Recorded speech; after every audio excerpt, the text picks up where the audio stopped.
Oh yeah. Yeah, we're back again. Lucky Yep. you. Okay, so here I am with a Turbografx-16 shirt. Here I am not wearing one. Yeah. Unfortunately, even though I'm doing Turbografx-16 reviews, there's a lot of people that don't give a shit. Because unfortunately, even though the Turbografx-16 was a huge hit in Japan when it's under the name PC Engine, it kind of like wasn't as successful as all the other ones. It wasn't the big million seller that NEC was hoping it would be, and that's why it remained a cult hit but not a blockbuster hit. And it only lasted for 4 rocky years, and that's why people don't know what the hell I'm talking about when I talk about the Turbografx-16. Still a lot of people that love it, but I think we figured out 10 reasons why the system was not a big hit. I'm here with Just relaxation. Yep. Yep. Number 10, poor CD hardware. I always see this on like eBay all the time.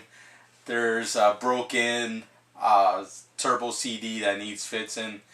Yeah, because that was a big problem with the turbo CD when it first came out. That it was a faulty piece of shit. That you rocked it the wrong way, boom, it's gonna malfunction. Now, you know, I could run into people say that they had their Turbografx CD for like years, never had a problem with it.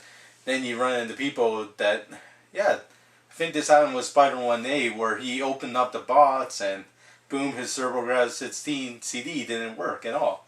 And he had to send it back. That sucks. Yeah, number 9, it's the Legendary Ads 2.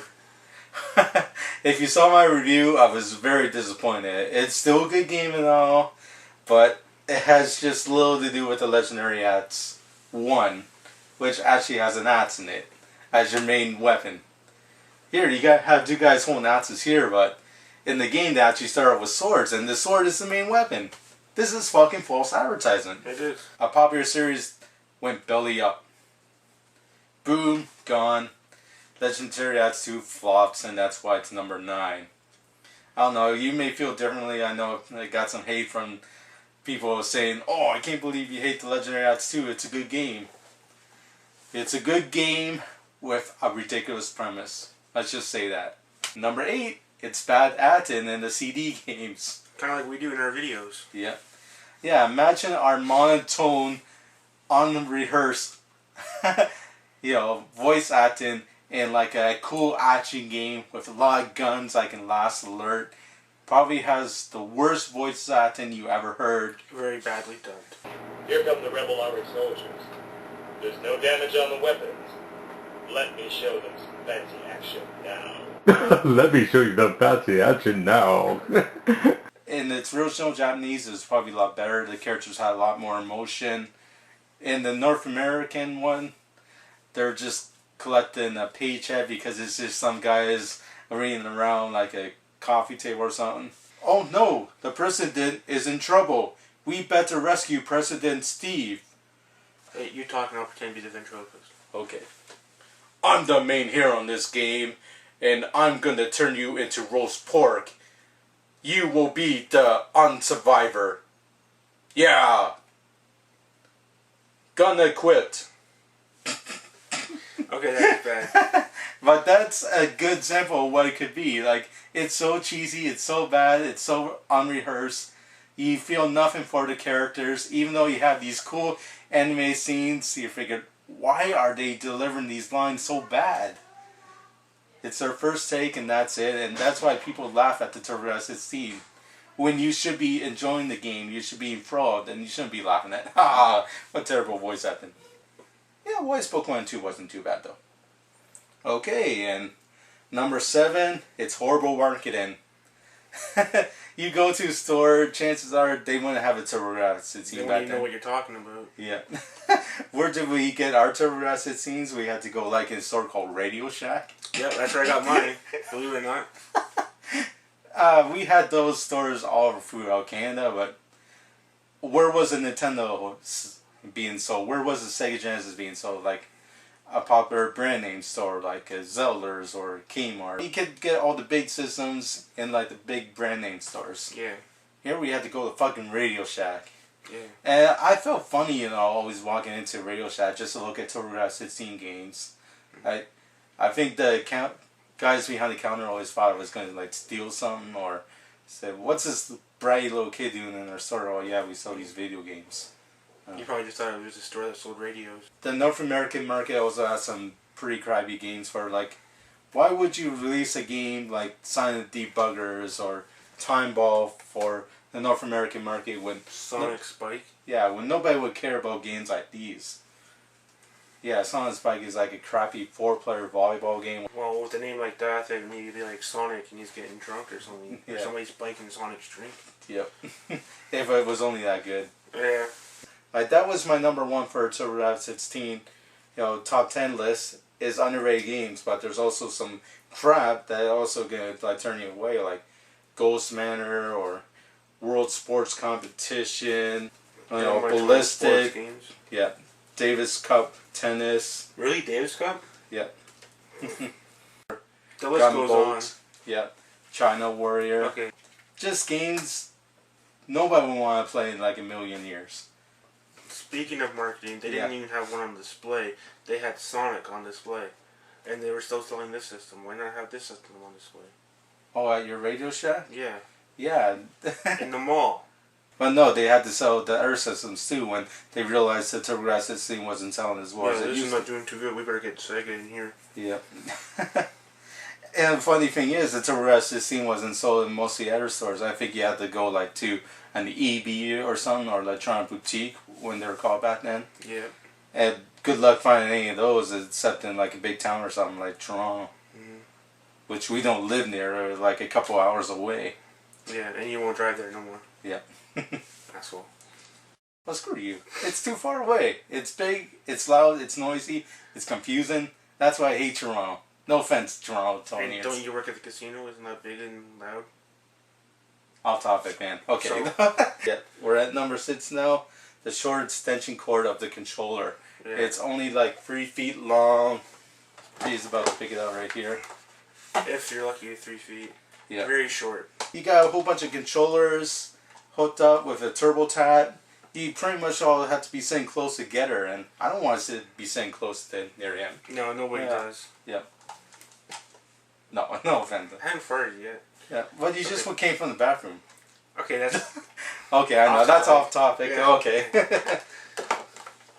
Okay, so Moving on. short extension cords, problem, that's why it's number 5. But even worse is the top 5 here. Number 5 is the lack of variety. I said in my top 10 that I love shooting games for Turbografx-16, Me too. but they had way too many of them. Yeah. Like, I think it's like 50% shooters, like 20% sports games, like 20% platformer, and like 10% everything else. Mm-hmm. Come on, mix it up. Give me some more bonk games, some more platformers like Legendary Acts. I don't want to be playing a shooter all the time. Like, when a new company comes out for Turbografx-16, they always make a shooter. I remember Magical Chase was made by Quest. They made a shooter. Natsume, when they made a game for Turbografx-16, they made a shooter. Sid Meier's Terraform, Cotton, all these shooter games. It's just way too much. Number 4, it's Keith Courage himself. Any Turbografx-16 owner can attest this. What's the game you get with the system? Keith Courage. Yeah. And was Keith Courage any good? No. I think the game was merely okay, but you don't want a game that's merely okay for the Turbografx. You want like a blockbuster hit. Yeah. You want Sonic. You want a game that's established. You want Mario in there. A game that's already proven. Like This Bonk. game... Should've came with Bonk. Uh, Not this stupid fucking game.